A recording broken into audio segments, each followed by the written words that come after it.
Love, may gusto ka bang food? Pwede dumaan si Angel. Wala, I'm good.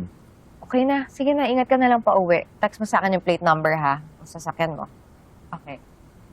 Close na talaga kayo ni Angel eh, no? Hindi ko lang siya kapatid. She's my new best friend. My protector.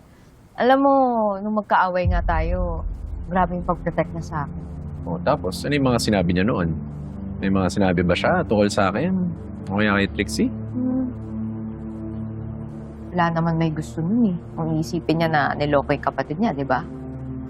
Well, yeah. Pero hindi niya ba naisip na bawian ako o kaya si Trixie? Di ba yung nangyari katulad nung dati? Yung binato niya yung kotse ni Trixie? Nasabihan ko na si Angel dyan. Sabi ko, huwag siyang impulsive. And hindi ba siya ulit nagpakita ng violent streak? Bakit pa ganyan mga tanong mo kasi?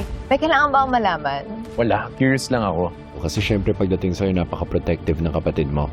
Actually, alam mo bagay nga sa kanya yung pakain. Parang siyang guardian angel ko.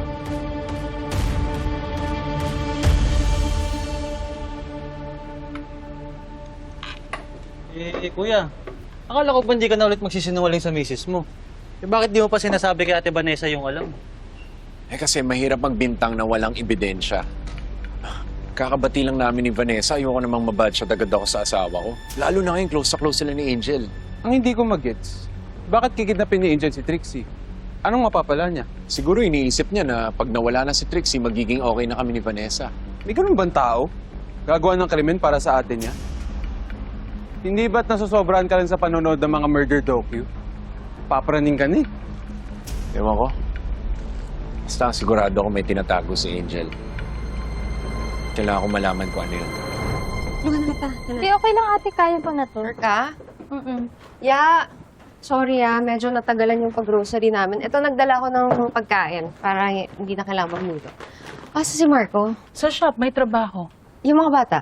Ay, nasa kwarto, hindi pa naliligo yun. Ate, puntahan mo na sila. Ako nang bahala dito. Sige. Yeah. Tara, samahan mo ako.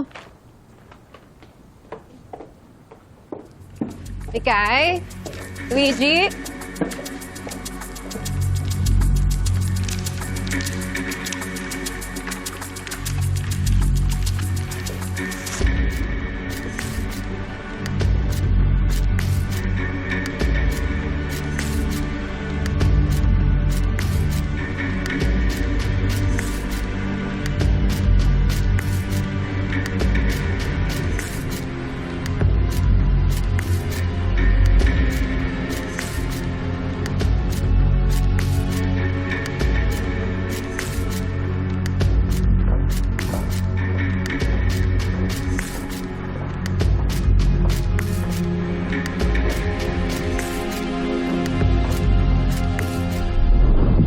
Diyan.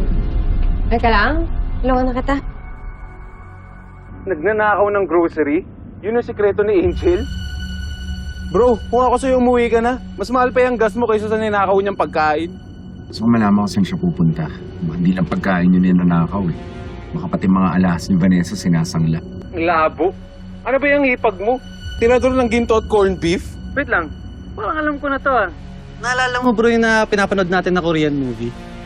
Yung may katulong na inuubos niya yung pagkain pero may twist. May pinapakain siya sa basement ng bahay. Ay, alam ko yun. Diba? Hindi kaya ganun yung ginagawa ni Angel? Kinukuha niya yung pagkain sa bahay niya tapos pinapakain niya kay Trixie.